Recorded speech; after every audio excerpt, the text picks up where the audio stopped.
2, 1, and liftoff of the Mars mission, carrying humanity's next explorer on a journey to the Red Planet.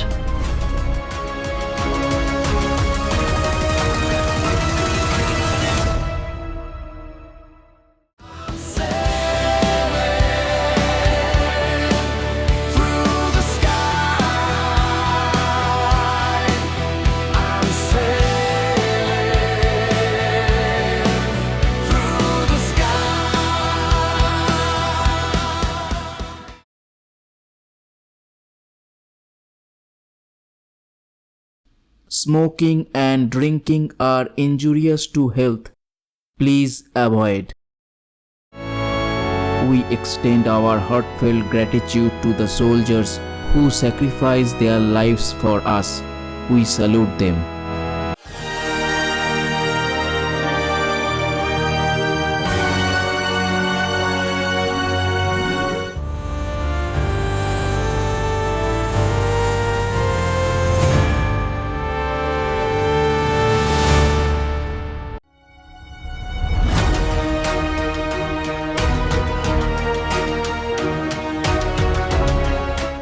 শ্রোতা বন্ধুরা, বোহেমিয়ানের গল্পের আসরে আপনাদের স্বাগত। রহস্য, রোমাঞ্চ, প্রেম, ভয়, কল্পবিজ্ঞান আর অলৌকিকতায় ভরা আমাদের এই অনুষ্ঠান। আজ আপনারা শুনবেন লেখক অলীক বসুর কলম থেকে একটি কল্পবিজ্ঞানের গল্প। লেখক অলীক বসুকে জানাই আমাদের আন্তরিক কৃতজ্ঞতা।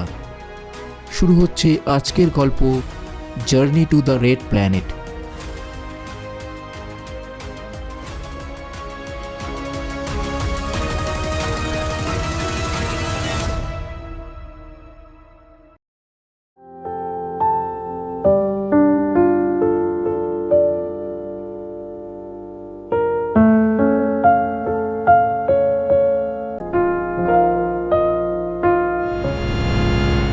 Three, 2, 1, and liftoff of the Mars mission, carrying humanity's next explorer on a journey to the Red Planet. A giant leap to the Mars, carrying humanity to the Red Planet.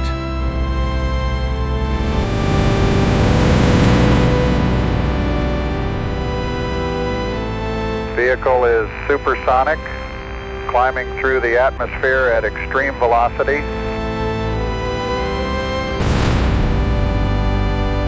Stage separation confirmed.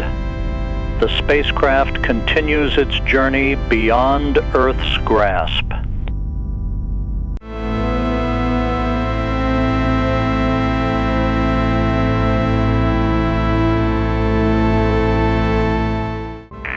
We have achieved Earth parking orbit, preparing for interplanetary departure.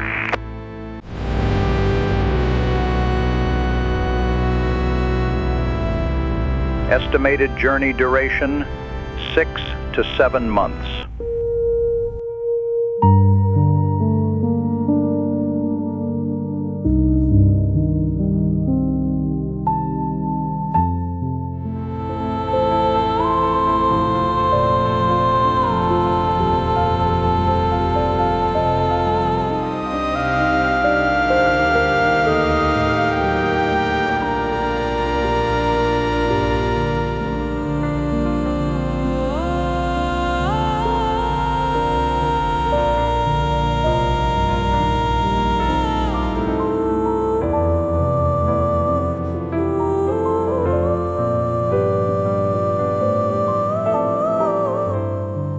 মহাবিশ্বের অন্তহীন মহাকাশে ভেসে চলেছে অন্তরিক্স 2।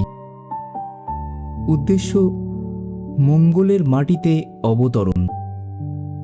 অন্তরিক্স 2 ভারতের তৈরি অত্যাধুনিক মহাকাশযান, যা মানুষকে বয়ে নিয়ে চলেছে গ্রহ মঙ্গলের পথে। প্রজেক্ট জেনিথ রেডের উদ্দেশ্য মূলত দুটি।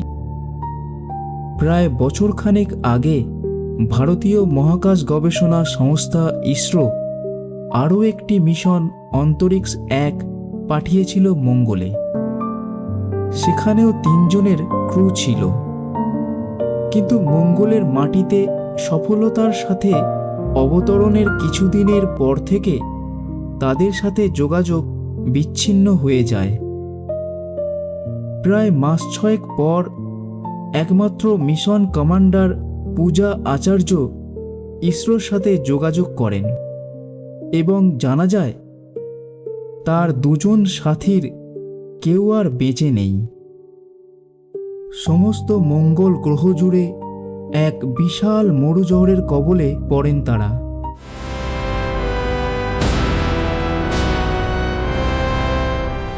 কমান্ডার পূজা তখন সৌভাগ্যবশত এক পাহাড়ের গুহার ভিতর কোনো এক পরীক্ষার জন্য গিয়েছিলেন। বাইরে ছিলেন সুমিত পাটিয়াল, আর বিজ্ঞানী তরুণ ছিলেন ল্যান্ডিং সাইটে তাঁবুর ভিতর। ঝড় তাঁবু সমেত তাকে উড়িয়ে নিয়ে যায়।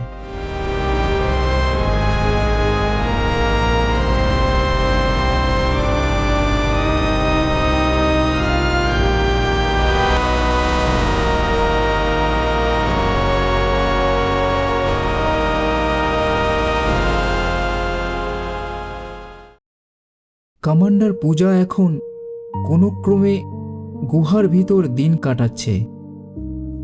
পৃথিবী থেকে খাবারের রসদ যা তার কাছে ছিল তা প্রায় শেষ।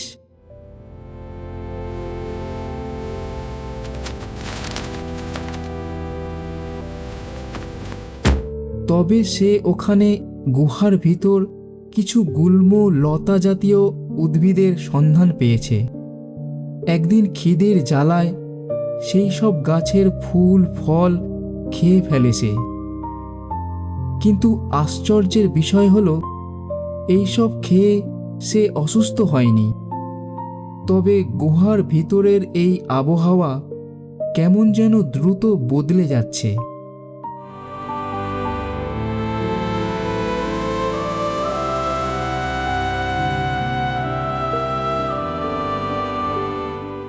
যা এইসব উদ্ভিদের জন্মানোর প্রতিকূল। সে নিজেও এটা অনুভব করেছে।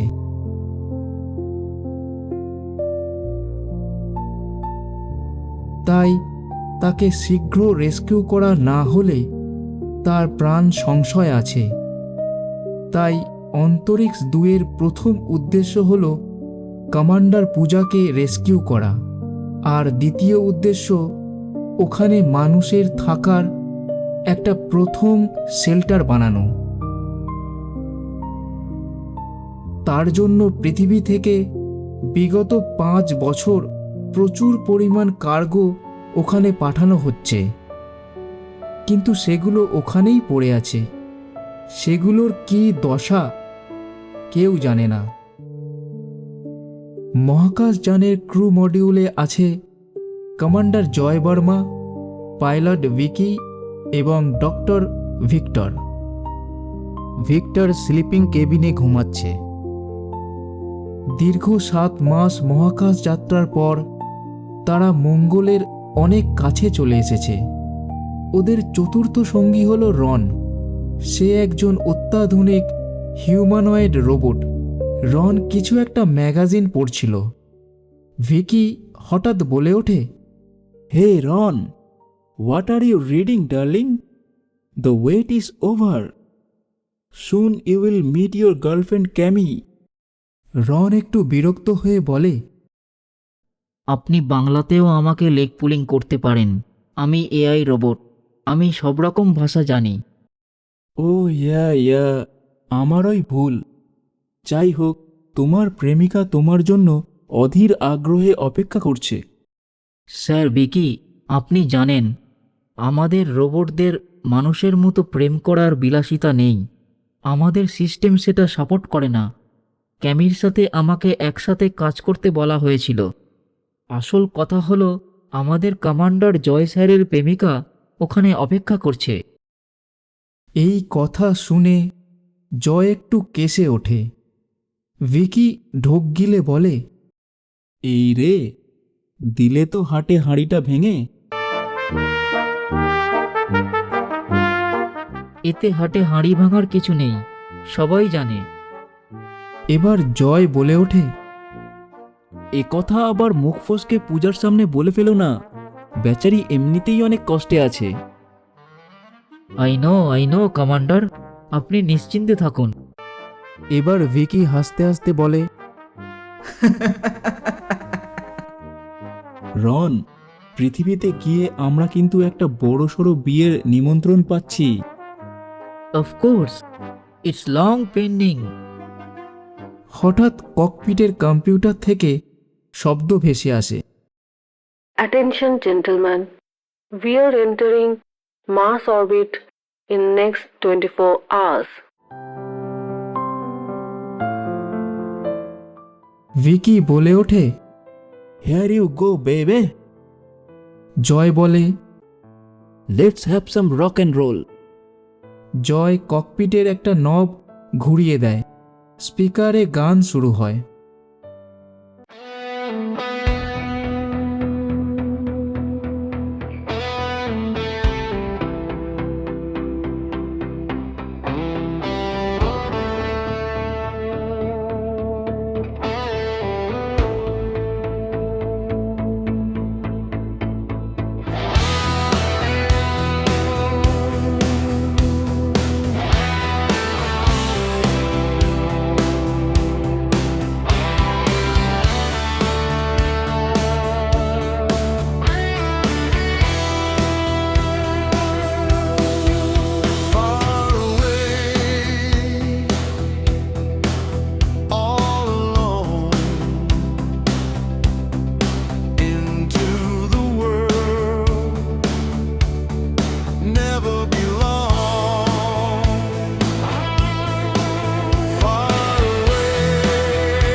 7 months and millions of kilometers long journey.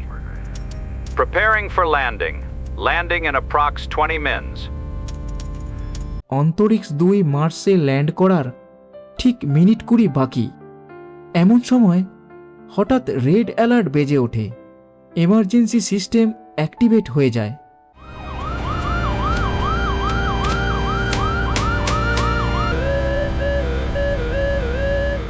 System থেকে অ্যালার্ট ভেসে আসে। ল্যান্ডিং সাইটের বিশাল এরিয়া জুড়ে ডাস্ট স্টর্ম শুরু হয়েছে।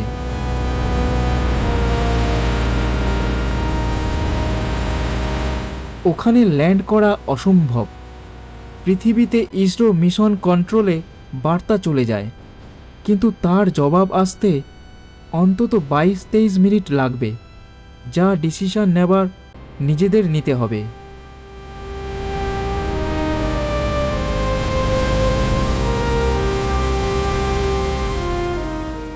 অন্তরিক্স 2 এর ল্যান্ডিং করার কথা ছিল অ্যারিস ভ্যালিজে, যেটা মঙ্গল তথা সৌরজগতের সবচেয়ে বড় ক্যানিয়ন ভ্যালস মেরিনারিসের সাথে যুক্ত।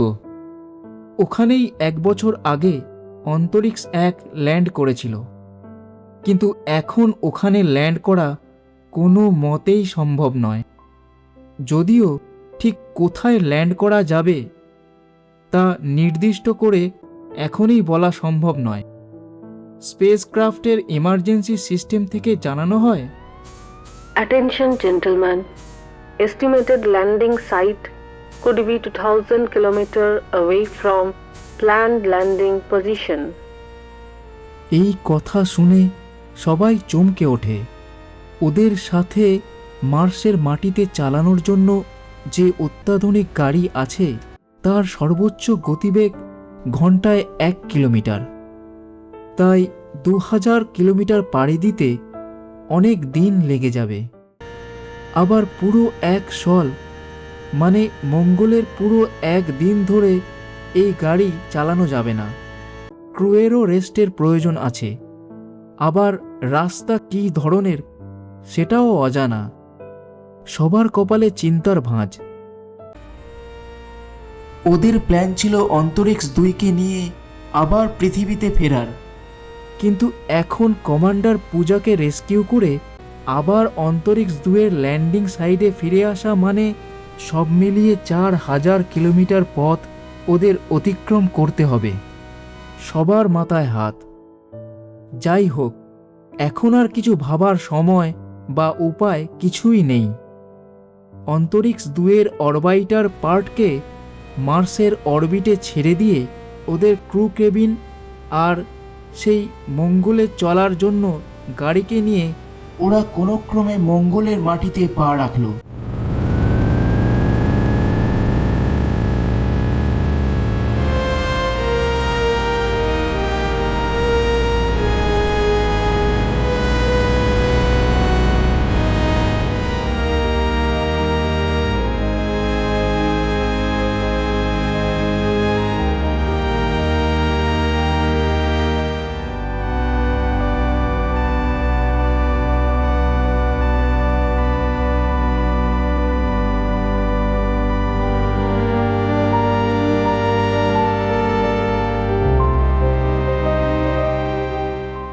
অন্তরিক্স 2 এর অনেকটাই ক্ষতি হয়েছে, কিন্তু সেটা কিভাবে রিপেয়ার হবে তা নিয়ে এখন মাথা ঘামানোর সময় নেই। এখন প্রথম কাজ হলো কমান্ডার পূজাকে রেস্কিউ করা। স্পেসক্রাফট এলিভেটর দিয়ে ওরা নিচে নেমে এসে দেখে ওদের গাড়ি আগে থেকেই নামিয়ে দেওয়া হয়েছে। স্বয়ংক্রিয় এই গাড়িটি নিজে থেকেই মার্সের মাটিতে চলার জন্য প্রোটোকল অনুযায়ী প্রাথমিক প্রক্রিয়াগুলো সেরে ফেলেছে। রন গাড়িতে উঠে সব ঠিকঠাক আছে কিনা চেক করতে থাকে। ইসরোর সাথে যোগাযোগ ইতিমধ্যে হয়ে গেছে। ইসরো কন্ট্রোল রুম থেকে ইনস্ট্রাকশন দেয়া হয়েছে যে যত তাড়াতাড়ি সম্ভব পূজাকে রেস্কিউ করার। রন বলে সে মঙ্গলের অরবিটে যে স্যাটেলাইট আছে তার ডেটা আর ম্যাপ থেকে কোন পথে তাদের যেতে হবে সেটার একটা ছক করে ফেলেছে। তবে রাস্তাটা মোটেও সহজ হবে না। ধু ধু লাল মরুভূমি, আবার কখনো আঁকাবাঁকা পাহাড়ি রাস্তা। তাদের গাড়ি খুব সাবধানে চালাতে হবে, কারণ এতটা দুর্গম রাস্তা পাড়ি দিতে এই গাড়ি সক্ষম কিনা সেরকম কোনো টেস্টিং তাদের গাড়ির করা হয়নি। যদিও এই গাড়ি সোলার এবং নিউক্লিয়ার ব্যাটারি মানে আরটিজি দুটোতেই চলবে, কিন্তু এর গতিবেগ এতটাই কম যে কমান্ডার পূজার রেস্কিউ লোকেশনে যেতে অনেক সময় লাগবে। আর রাস্তার মাঝখানে যদি একবার বিগড়োয় তাহলে তো কোনো কথাই নেই। স্পেসক্রাফট থেকে যাবতীয় খাবার দাবার, দরকারি জিনিসপত্র গাড়িতে লোড করার পর তারা যাত্রা শুরু করলো।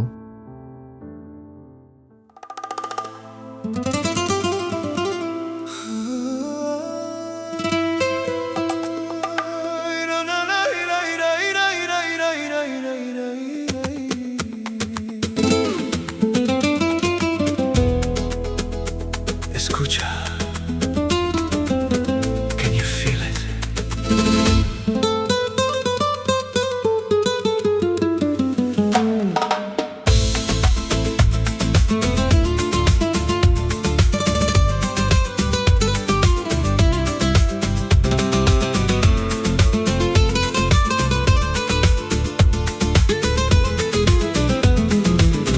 The shadows dance across the wall.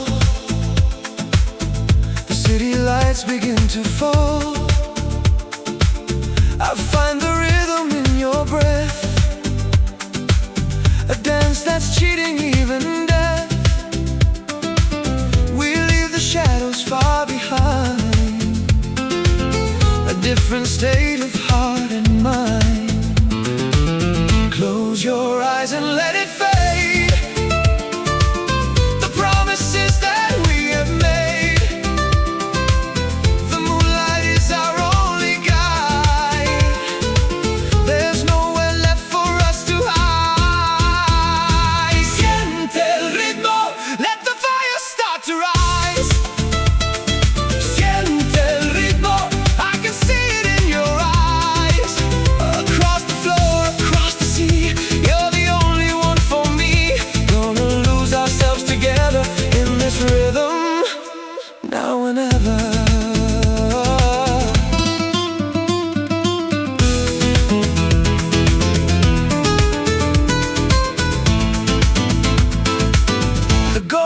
Strings begin to play to wash the dusty world away. Every step is like a prayer, a heavy scent of jasmine air. I'll hold the sun within my hands and follow you to distant lands.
গাড়ি valleys মেরিনারিস ক্যানিয়নের পাশ দিয়ে চলেছে। দূরে canyon দেখা যাচ্ছে। তাদের গাড়িটি এমনভাবে তৈরি যে বাইরের গরম ঠান্ডা কোনো কিছুই ভিতরে প্রবেশ করে না।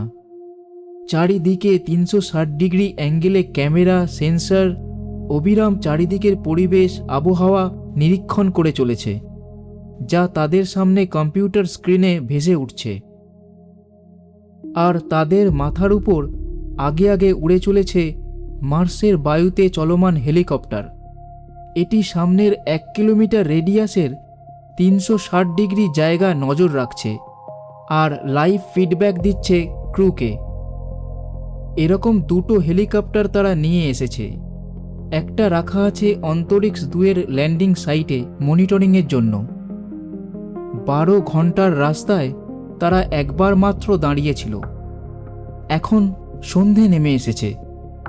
চাইলে ওরা এগিয়ে যেতে পারে, কিন্তু রাস্তা অনেকটাই পাহাড়ি।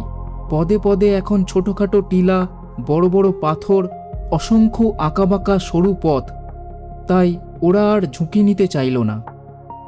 গাড়িটিকে ঠিক রাখাও এখন একটা গুরুত্বপূর্ণ কাজ। এখানে গাড়ি বিগড়লে যদি সারানো না যায়, তাহলে এই জীবনে আর পৃথিবীতে ফেরা সম্ভব নয়। এখানেই লাল মাটিতে সলিল সমাধি। ওদের গাড়ির উপরের দিকে একটা কেবিন আছে, সেখানে দুজনে আরাম করে শুতে পারে। ঠিক হলো ওরা পালা করে ঘুমাবে। গাড়িটা একটা বড় পাথরের আড়ালে পার্ক করল তারা।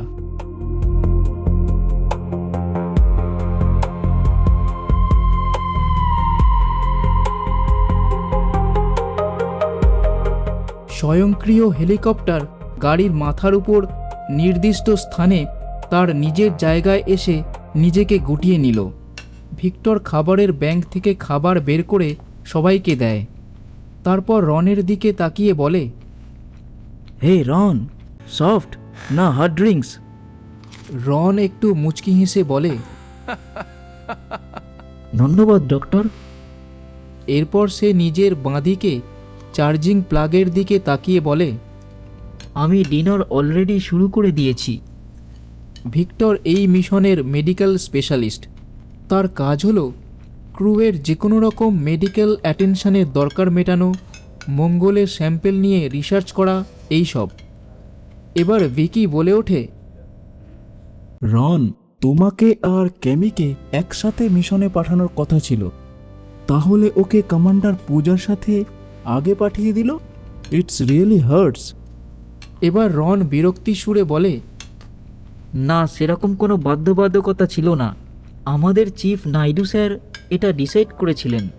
কমান্ডার পূজার সাথে রুনির আসার কথা ছিল, কিন্তু মিশনের 2 দিন আগে ওর সিস্টেমে কিছু গড়বড় দেখা দেয়, তাই ওই মিশনে ক্যামিকে সামিল করা হয়। That's very unfair.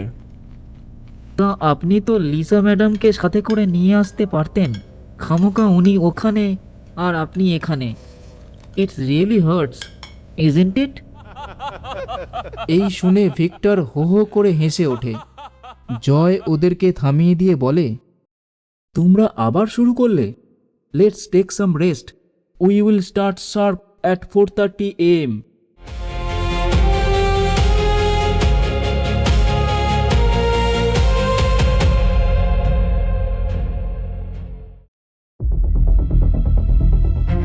পরদিন রাস্তা আরও খারাপ ছিল।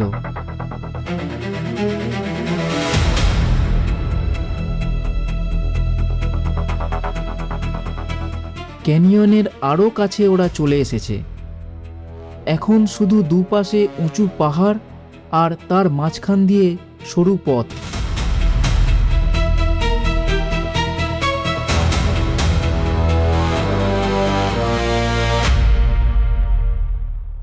দুদিনে তারা প্রায় 30 কিলোমিটার পথ পাড়ি দিয়েছে।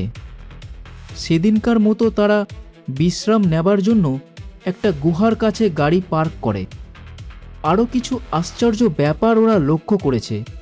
আজ যত ওরা এগিয়েছে, অনেক রকম গাছগাছালি ওরা লক্ষ্য করেছে।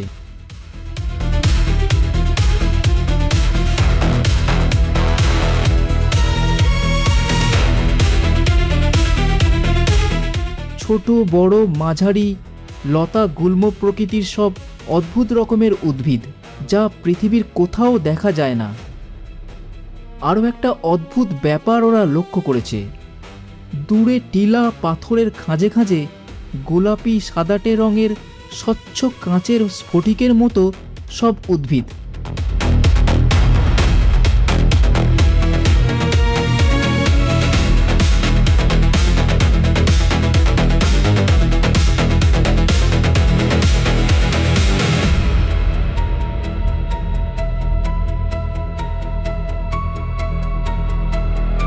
তারা হাতের কাছে যা স্যাম্পেল পেয়েছে সেগুলো কালেক্ট করে পৃথিবীর উদ্ভিদ ডেটাবেসের সাথে মিলিয়ে দেখেছে। কোনো কিছুই মিল পায়নি তারা।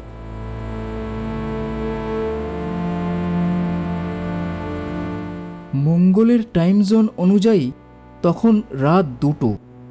ওদের গাড়িটা একটা বড় টিলার আড়ালে পার্ক করা ছিল। ভিকির তখন পাহারা দেবার সময়, কিন্তু সে ঝিমোচ্ছে। রন হঠাৎ গাড়ির বাইরে দূর থেকে ভেসে আসা কথাবার্তা শুনতে পায়।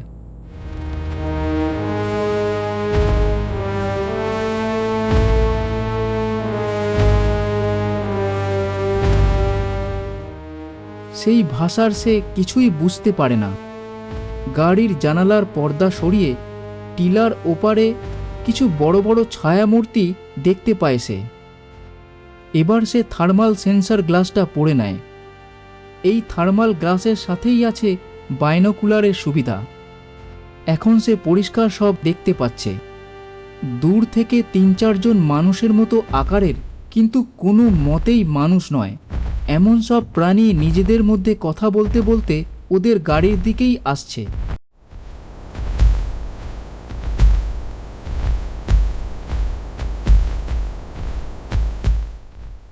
এক একজনের চেহারা প্রায় 25-30 ফুট লম্বা।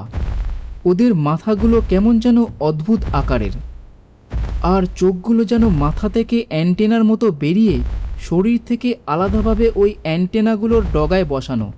এরকম 4টে অ্যান্টেনা বেরিয়েছে তাদের মাথা থেকে। সে আরও দেখে ওদের 2টো বড় বড় পা হলেও 4টে বিশাল বিশাল হাত। আর কিছুক্ষণের মধ্যেই ওরা গাড়ির কাছে এসে পড়বে। রন আর দেরি না করে জয়কে ডেকে বলে, কমান্ডার, কমান্ডার জয়, উঠুন, উঠুন please, we are in very serious trouble. Joy ঘুম ঘুম চোখে উঠে জিজ্ঞেস করে, কি ব্যাপার Ron? What happened? You must see this.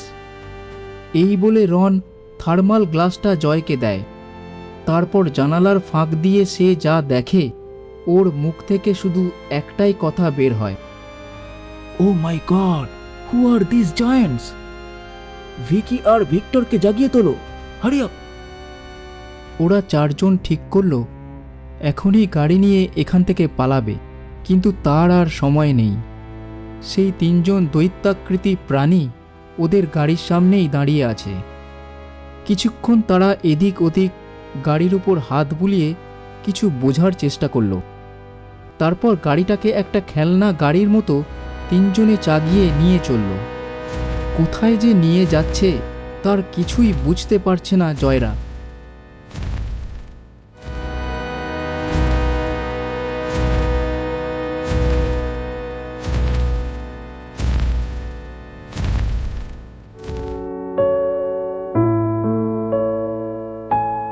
ভোরের আলো ফুটে উঠেছে।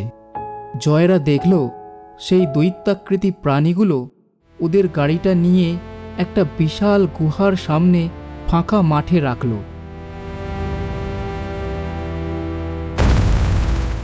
সেখানে ওদের মতো আরও অনেক প্রাণী উপস্থিত। ওদের এই গাড়িটা যথেষ্ট ভারী আর শক্তিশালী, এক প্রকার ছোটোখাটো যুদ্ধের ট্যাঙ্কের মতো। খালি এখানে কোনো আগ্নেয়াস্ত্র নেই। গাড়িটাকে প্রাণীগুলো এদিক ওদিক টানাটানি করেও কিছু খুলতে পারল না। তারপর নিজেদের মধ্যে কি যেন বলাবলি করে 2 জন মিলে গাড়িটা শূন্যে মাথার উপর তুলে নিল। মনে হলো এই সামনে টিলার ওপর আছাড় মারবে। জয়দের বাইরে বেরিয়ে আসা ছাড়া আর কোনো উপায় নেই। একটা বোতাম টিপতেই গাড়ির নিচ থেকে একটা অংশ খুলে গেল।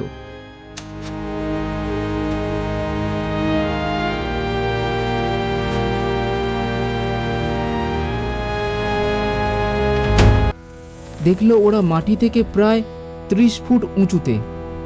গাড়ির সাথে লাগানো ঝুলন্ত বেল্ট দিয়ে ওরা একে একে তাড়াতাড়ি মাটিতে নামল।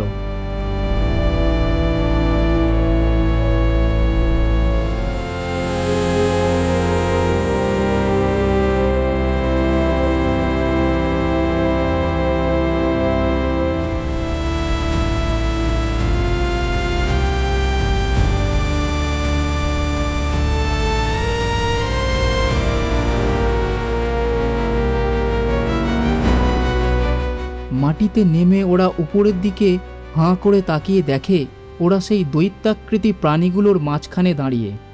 এক একজনের উচ্চতা 30-35 ফুট। ওদের চেহারার কাছে জয়রা এক্কেবারে লিলিপুট।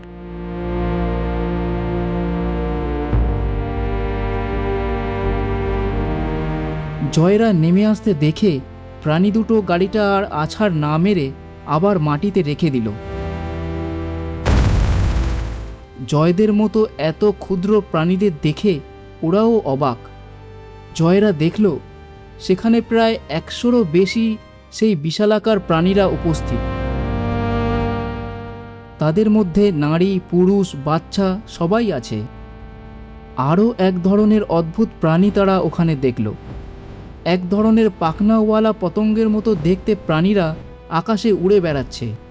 সেগুলোর এক একটার উচ্চতা 15 ফিট।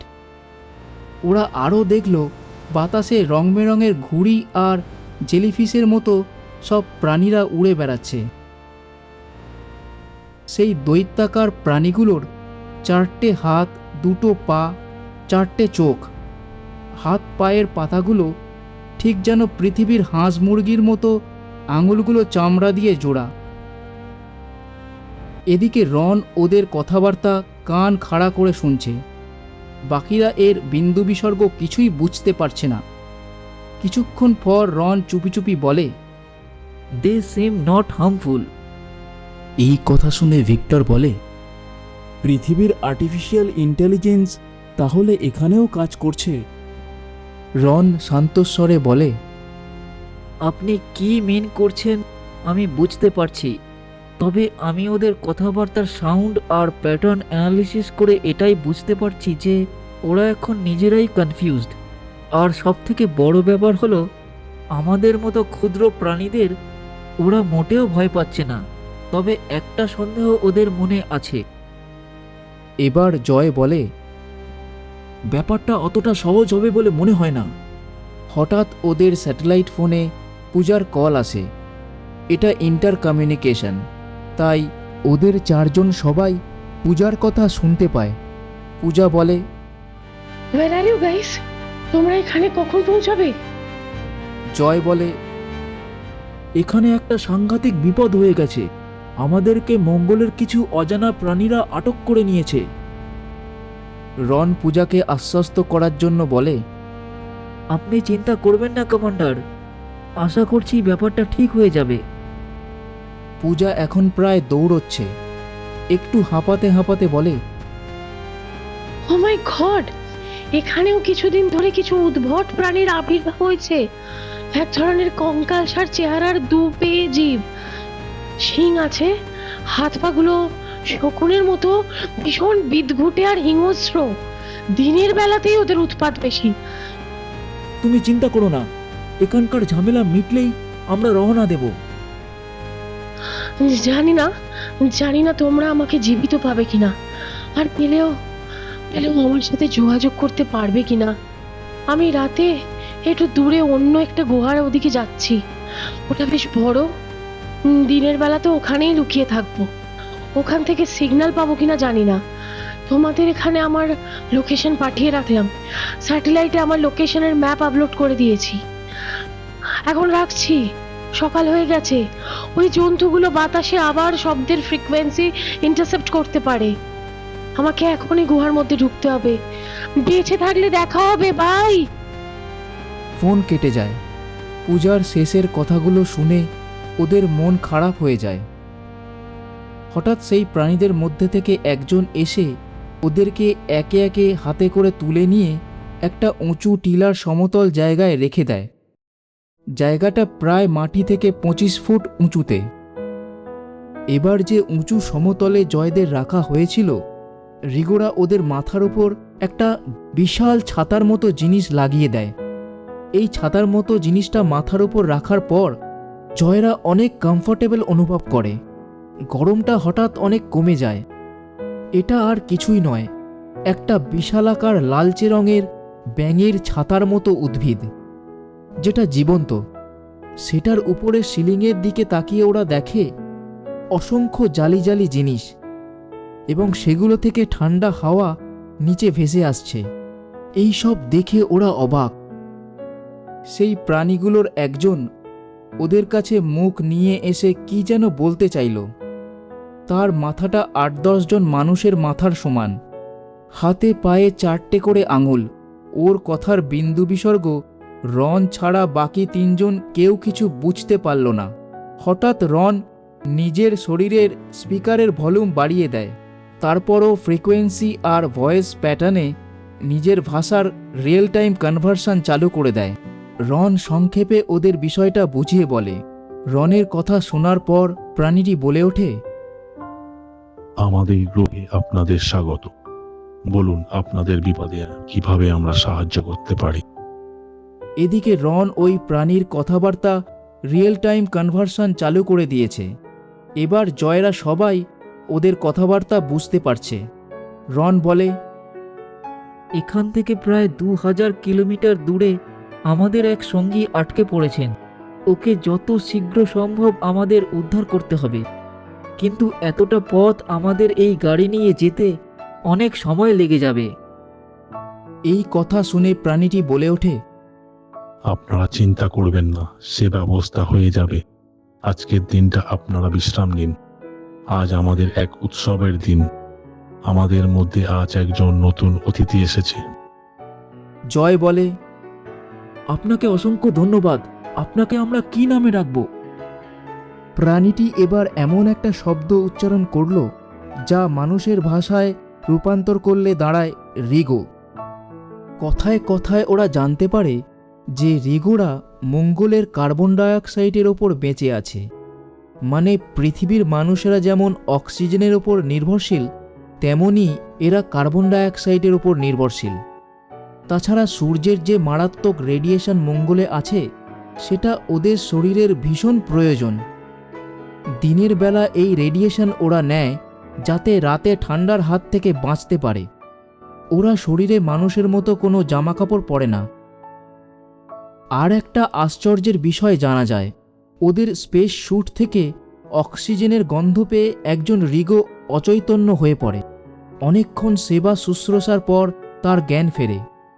জানা যায় এখান থেকে প্রায় 1000 কিলোমিটার উত্তরে এরকম কিছু উদ্ভিদের বন আছে যারা নাকি বাতাসে এগুলো ছাড়ে। সেই সব জঙ্গল থেকে রিগোরা দূরে থাকে, কারণ ওই গ্যাস ওদের শরীরে সহ্য হয় না। এই সব কথা শুনে জয়রা অবাক। তাহলে মঙ্গলের মাটিতে অক্সিজেনও পাওয়া যায়? তারপর রিগো জিজ্ঞেস করে, আপনারা এই রকম একটা ঢাকা দেওয়া জামার মধ্যে আছেন কেন? এবার ভিক্টর ওদেরকে বুঝিয়ে বলে, এখানে বাতাসের অক্সিজেন নেই, তাই আমাদের এটা পরে থাকতে হয়। এদিকে ভিকির স্পেস স্যুটে অক্সিজেন অনেক কমে গেছে।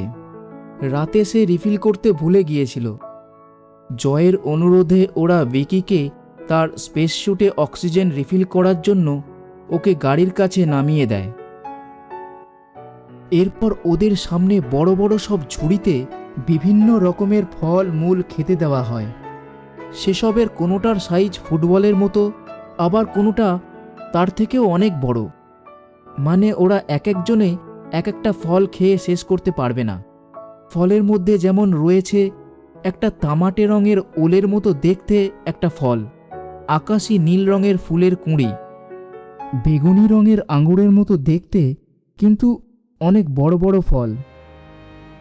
ভিক্টর আর রন দুজনে মিলে ঝটফট এগুলোর কম্পোজিশন আর কেমিক্যাল অ্যানালিসিস করে জানতে পারে এগুলো মানুষের খাবার উপযুক্ত। ওরা নিজেদের গাড়িতে বসে গোগ্রাসে সেগুলো খেয়ে নেয়।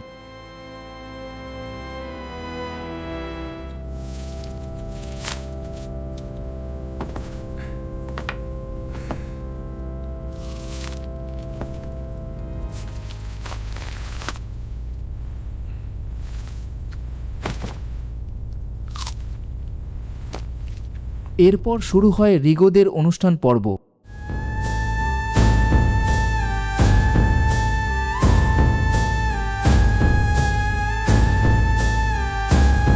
প্রায় 7-8 ফুট লম্বা একটা নবজাতক রিগো, তাকে নিয়ে ওদের কী সব অদ্ভুত আচার অনুষ্ঠান শুরু হয়।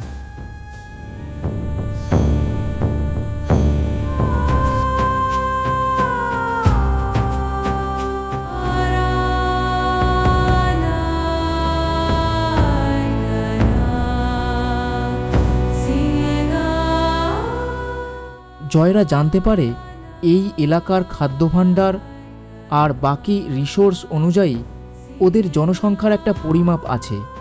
তার থেকে বেশি ওরা নতুন রিগোর জন্ম দেয় না। তাই যখন নতুন রিগোর জন্ম হয়, ধুমধাম করে তাকে বরণ করা হয়।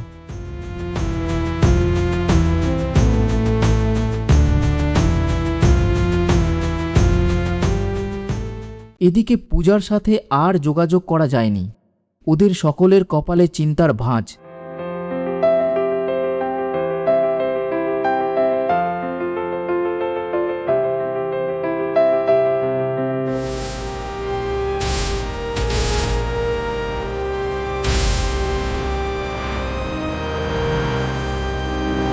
পরদিন সকালে ঘুম থেকে উঠে গাড়ির বাইরে বেরিয়ে এসে ওরা যা দেখে তা ওদের কল্পনার অতীত।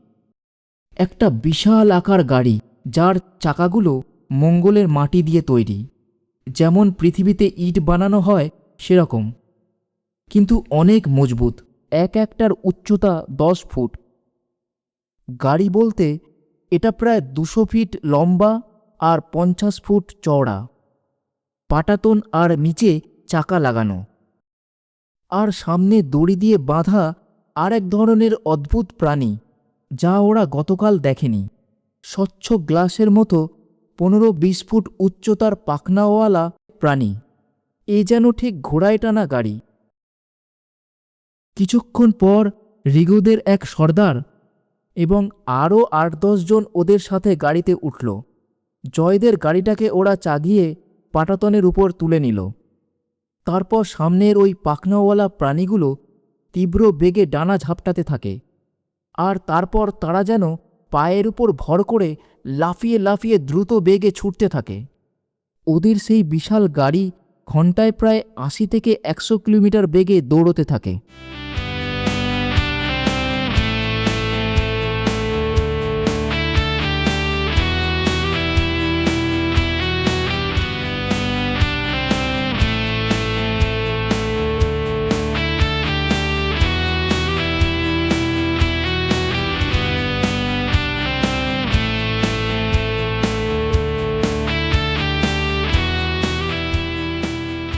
যাত্রাপথে রিগোরা জয়দের সেই অক্সিজেন উৎপাদনকারী গাছেদের জঙ্গলের কাছে নিয়ে আসলো।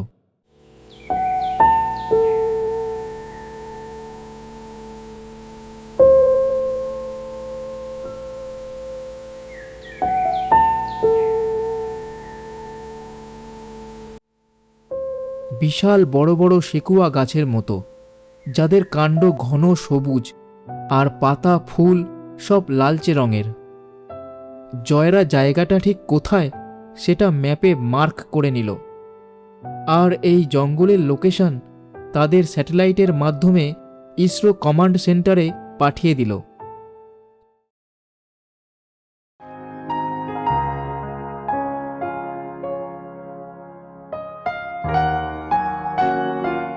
রন বলল, তাহলে মঙ্গলে মানুষের পাকাপাকি থাকার সব বন্দোবস্ত হয়ে গেল। খাবার, অক্সিজেন, আবার বন্ধু সব একসাথে জুটে গেল।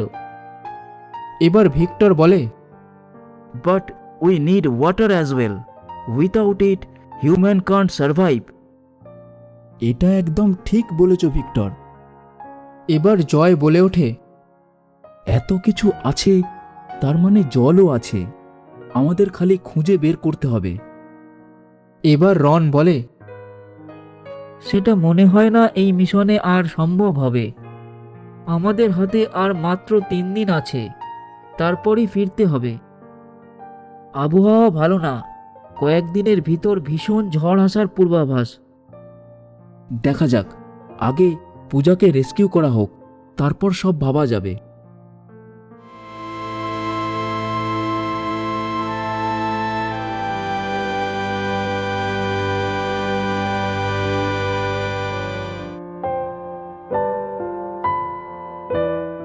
এদিকে সারা রাস্তাতেও পূজার সাথে যোগাযোগ করা সম্ভব হয়নি।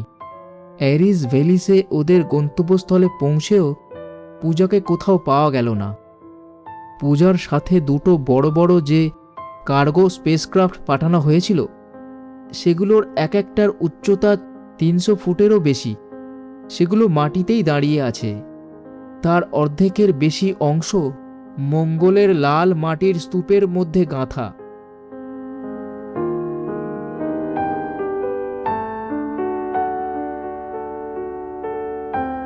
ওরা নেমে সেগুলো ঘুরে ঘুরে দেখতে থাকে।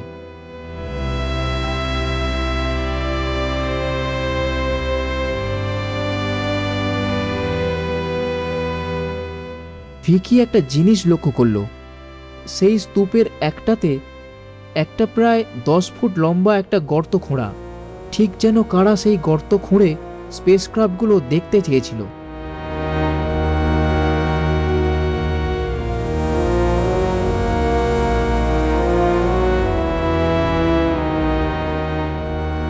ভিকি বলে, ভেরি সাসপিসিয়াস, এটা কি করে সম্ভব? জয়, রন, ভিক্টর সবাই আশ্চর্য হয়ে যায়। হঠাৎই স্পেসক্রাফটের একটা জানালা দিয়ে একটা অদ্ভুত রকমের প্রাণী উড়ে এসে ওদের উপর ঝাঁপিয়ে পড়ে।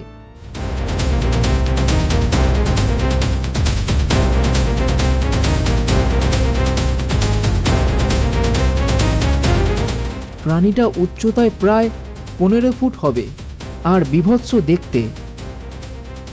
রিগোদের মতো একদম শান্ত স্বভাবের নয় এরা। তবে এদের কথায় কি পূজা জানিয়েছিল? প্রাণীটা ভিকির ওপর চড়াও হয়, তাকে মাটিতে ফেলে দিয়ে তার স্পেস স্যুট আঁচড়াতে থাকে। রন ওর হাতে লুকিয়ে থাকা ইলেকট্রিক শক স্টিক বের করে ওকে আঘাত করতে থাকে। প্রাণীটা শক খেয়ে দূরে ছিটকে যায়, আবার এসে রনের উপর হামলা করে। এবার রিগোদের দুজন এসে প্রাণীটাকে ছাড়িয়ে শূন্যে ছুড়ে দেয়। প্রাণীটা দূরে মাটিতে আছড়ে পড়ে।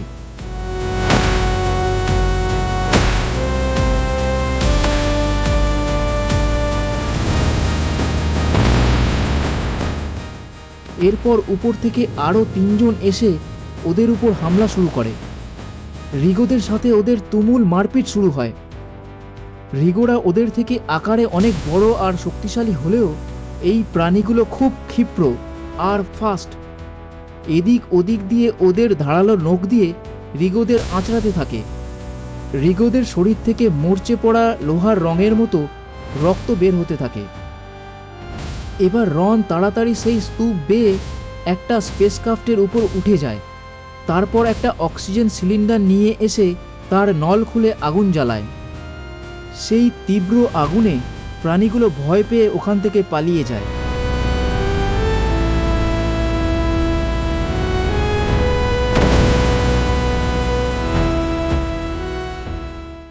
রিগোদের একজন বলে, এদের সাথে সহজে আমরা পেরে উঠি না। জয় বলে, এখানে এই ধরনের হিংস্র প্রাণী আছে ভাবাই যায় না।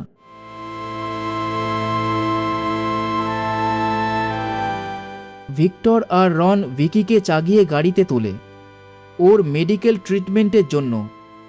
রিগোদের একজন বলে, যা করার তাড়াতাড়ি করতে হবে, ওরা আবার দলবল নিয়ে হামলা করবে।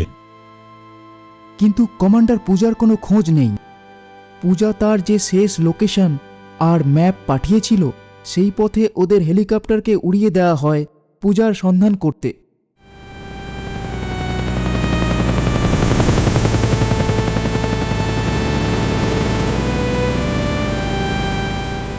আর বাকিরা সবাই মিলে পূজার শেষ লোকেশনের দিকে হাঁটতে থাকে।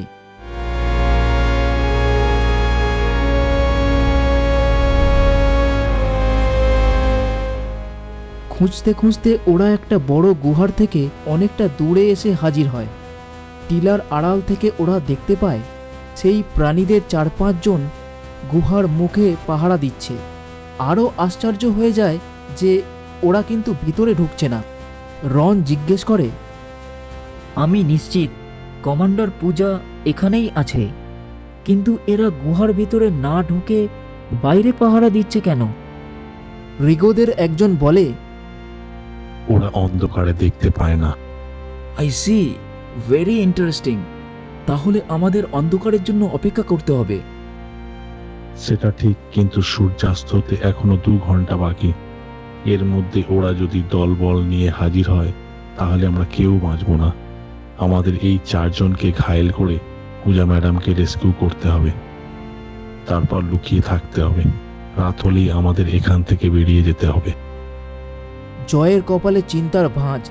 বলে, কিন্তু আমি জানি না আমাদের এই স্পেসক্রাফটগুলো কাজ করবে কিনা। রন বলে, আই ক্যান ট্রাই। আপনাদের সাহায্য প্রয়োজন, 2-3 জন দরকার। রিগোরা তৎক্ষণাৎ রাজি হয়ে যায়। রন ওখান থেকে চলে যায়। সেখানে থাকে জয় আর 5 জন রিগো। প্ল্যান অনুযায়ী 2 জন রিগো সেই অদ্ভুত প্রাণীদের দিকে এগিয়ে যায়।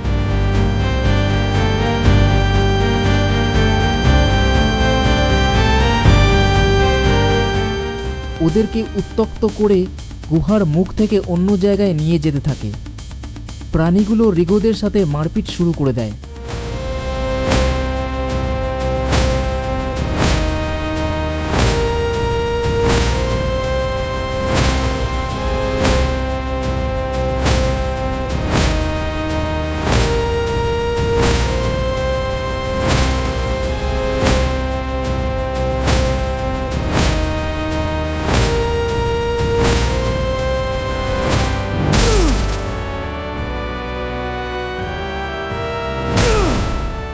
এই সুযোগের অপেক্ষাতেই ছিল জয়। জয় আর একজন রিগো গুহার মধ্যে ঢোকে। ওদের সাথে সাথে এগিয়ে চলে সেই হেলিকপ্টার।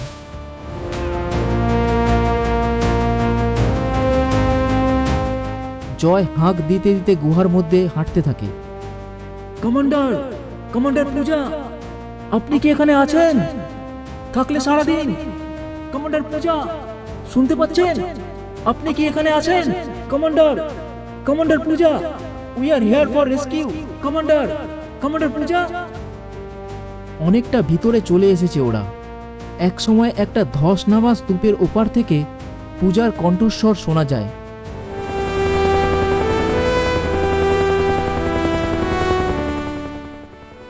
পূজা বলছে, জয়, আপনি কমান্ডার জয়? আমি এখানে আটকে পড়েছি। Please please help me, please please help me please. ওরা দেখে ধস নেমে পুরো গুহাটাই বন্ধ হয়ে গেছে। আর এগোনো সম্ভব নয়। তবে উপায়? এবার ওই রিগো বলে, আমি আছি কমান্ডার জয়, ভয় পাবেন না। এই বলে সে তার 4 হাত দিয়ে তার শরীরের সব শক্তি দিয়ে সে ধ্বংসের একটা অংশ সরিয়ে কিছুক্ষণের মধ্যেই একটা ফাঁকা জায়গা তৈরি করে। তারপর পূজা সেই ফাঁকা জায়গা দিয়ে বেরিয়ে আসে।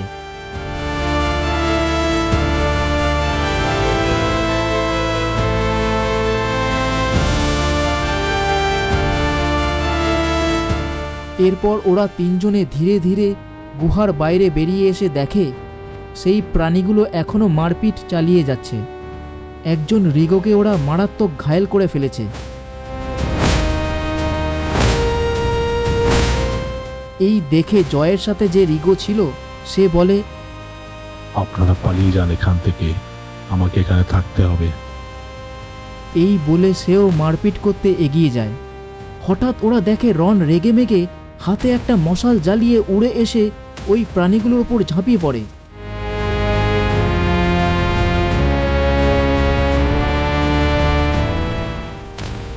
রন চেঁচিয়ে বলে, কমান্ডার জয়, পূজা, আপনারা এখান থেকে পালান। Spacecraft ready. স্পেসক্রাফট লঞ্চ করার জন্য তৈরি হন। আমার কথা চিন্তা করবেন না। আমি সময় মতো না আসতে পারলে জানবেন আমি আর নেই। এই কথা শুনে জয় বলে, আমরা তোমাকে এখান থেকে না নিয়ে মঙ্গল ছেড়ে যাব না। রন এবার উড়ে উড়ে মার্শাল আর্টের কায়দায় প্রাণীগুলোর উপর আঘাত করতে থাকে। সে চেঁচিয়ে চেঁচিয়ে বলে, পাগলামো করবেন না কমান্ডার, আপনাদের ফেরাটা ভীষণ প্রয়োজন। I am not a human. Naidu sir আবার আমার মতো অন্য কাউকে বানিয়ে নেবেন। I will treat hard lesson to this bastards of Mars.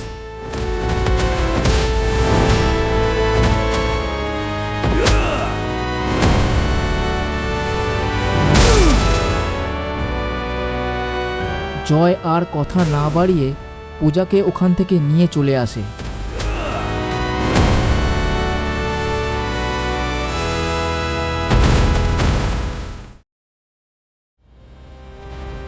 পূজার সাথে পাঠানো দুটো স্পেসক্রাফটের একটাতে জয়রা বসে আছে। তাদের স্পেসক্রাফট লঞ্চের জন্য রেডি। সন্ধে হয়ে গেছে। এবার সেই প্রাণীগুলো নিশ্চয়ই রনদের পিছু ছেড়ে দিয়েছে। ওরা রনদের জন্য অপেক্ষা করতে থাকে। নিচে দাঁড়িয়ে আছে আরও 2-3 জন রিগো। ওদের খেয়াল ছিল না যে আজ রাতেই প্রবল মরুঝড় আসবে। হঠাৎ ইসরো কমান্ড সেন্টার থেকে ওদের কাছে বার্তা আসে। Attention gentlemen, we have instruction from control center. We have to evacuate immediately. The tornado will start in next 1 hour. কথা শুনে সবার মন খারাপ হয়ে যায় রনদের জন্য। জয় বলে, আমরা রনকে না নিয়ে একদম এখান থেকে যাব না, তাতে যা হবার হবে। ভিক্টর বলে, এটা ভীষণ বোকামি হবে কমান্ডার, এর জন্য আমাদের সকলের প্রাণ যেতে পারে। উই শুড লিভ নাও। পূজা বলে, যে আমার প্রাণ বাঁচালো তাকে না নিয়ে ফিরে যাব? এতটা স্বার্থপর কি করে হব? ভিকি একটা অসুস্থ বেডে শুয়েছিল। এবার সে করুণ কণ্ঠে বলে, ডক্টর ভিক্টর, রন আমাদের সঙ্গী, ওকে না নিয়ে যাওয়াটা ঠিক হবে না। ভিক্টর গজরাতে থাকে, mad mad, all became mad, you all have to pay the price.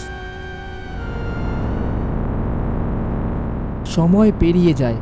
এদিকে বাইরে যথেষ্ট হাওয়া শুরু হয়েছে। ওদের চিন্তা আরও বেড়ে চলল। ঝড়ের প্রকোপ এবার ধীরে ধীরে বাড়ছে। আর বেশি দেরি করলে লঞ্চ করা পসিবল হবে না। বাধ্য হয়ে জয় ইঞ্জিন স্টার্ট দেয়। ওদের স্পেসক্রাফট আর কিছুক্ষণের মধ্যেই মঙ্গলের মাটি ছাড়বে। ঠিক এমন সময় নিচে দাঁড়িয়ে থাকা রিগোরা চেঁচাতে থাকে, রন রন রন রন।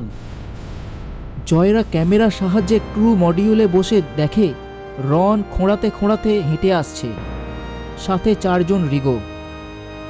ওরা জানতে পারে মারপিটে একজন রিগো ঘায়েল হয়ে মারা গেছে। ওদের সবার চোখে জল। প্রাণ দিয়ে ওরা অজানা অচেনা একটা গ্রহ থেকে আসা মানুষকে বাঁচালো। মঙ্গলের এই প্রাণীদের অবদান ওরা কোনোদিনও ভুলতে পারবে না। রিগোদের একজন বলল, কমান্ডার জয়, আপনারা তাড়াতাড়ি এখান থেকে পালান। রন তাড়াতাড়ি ক্রু মডিউলে উঠে আসে।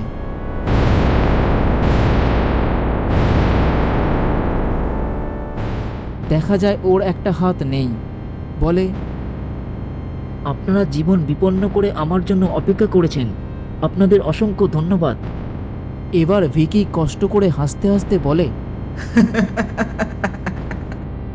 কারণ আমাদের একটা পার্টিতে হবে না, তোমার আর ক্যামির ব্যাপারটাও সেটেল করতে হবে তো। সবাই হাসতে থাকে।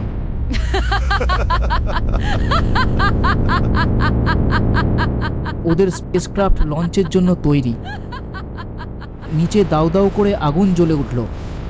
বাইরে ঝড়ের প্রকোপ আরও বাড়ছে।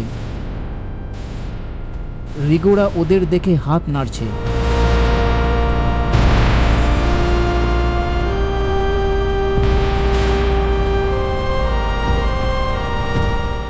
সে এক অদ্ভুত দৃশ্য।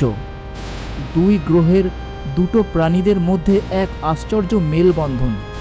ওদের স্পেসক্রাফট এবার মঙ্গলের মাটি ছাড়ল।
জয় মনে মনে বলল,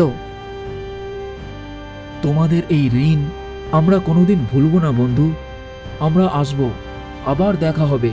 চলি, ভালো থেকো বন্ধু।